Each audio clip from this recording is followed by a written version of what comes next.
really a rundown on how much Boris Johnson has to celebrate. We turn now to our colleague David Merritt in London. So, David, it looks like after 4.5 years, they finally have a deal. Is Prime Minister Johnson right to be as ebullient, I think I could say, as he was in this news conference? Yeah, well, he certainly was, wasn't he? Looking more cheerful than he has done of late with all the other terrible news that's been washing over the UK. He's certainly relieved to get this done. He's going to be painting it as a big win. The spin clearly has started from the British side, painting this as a big victory, and he was keen to point out some of the compromises that the European Union have made, and they certainly have made some. The British have also made an awful lot of compromises. But I thought it was interesting listening to him about what was left out when he was asked a couple of pointed questions there around the content of this deal, around some things that really matter to the British economy, namely financial services. You know, the UK is the biggest exporter of financial services in the world. And he mumbled a little bit the answer to that. He said, oh, well, in the text, there's some good language around equivalence. That's going to be the rules whether the City of London can sell its services into the EU.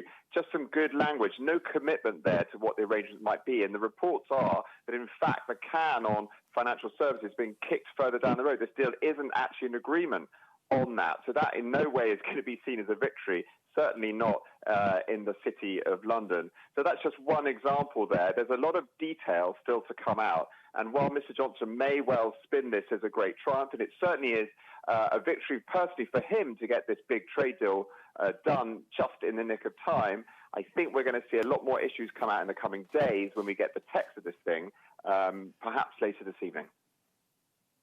He said at one point the text was roughly 500 pages, so there's an awful lot in there. I'm sure it'll take some time to pore over.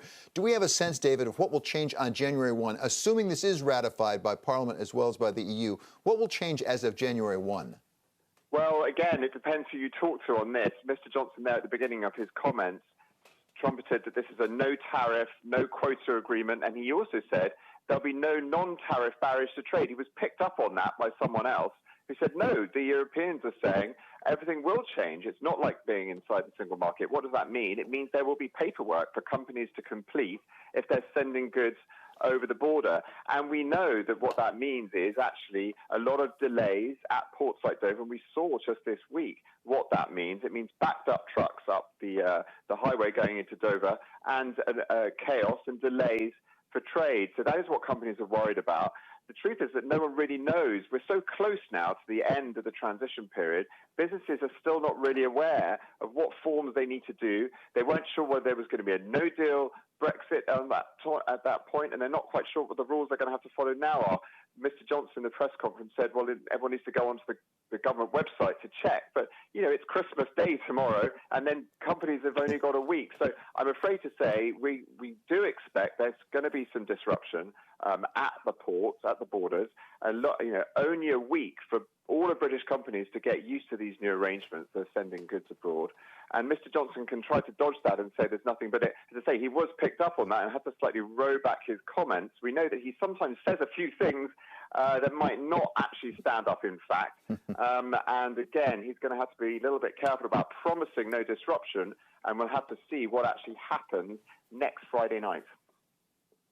Yeah, a lot, as you suggest, David, to pour over the next 10 days or so. David, one other question, and that is Boris Johnson is very proud in his news conference of saying we are out from under the jurisdiction of the European Court of Justice. Is that clear? Because that was very important to a number of the people in the United Kingdom. Yes, that's right. And again, we're going to have to see the full details. The governance aspect of this was one of the big sort of flashpoints. It seems that the any kind of disputes for this will be resolved by some form of independent arbitration, which doesn't refer back to the European Court of Justice. I suppose you could say that is a victory for the British side. If you remember Theresa May's deal that she was proposing back when she was Prime Minister, really did tie the UK much more closely into the European institutions, and including the European Court of Justice. So this is definitely a big break from that. It seems the European Union have ceded ground, and you can expect him to trumpet this as one of his great victories in the coming days when Parliament's going to be recalled from the middle of their Christmas break. There's going to be a vote on this in Westminster on December the 30th, but a couple of days before that, you can imagine he's going to shout loudly about this fact that Britain is no longer subject to the European Court of Justice.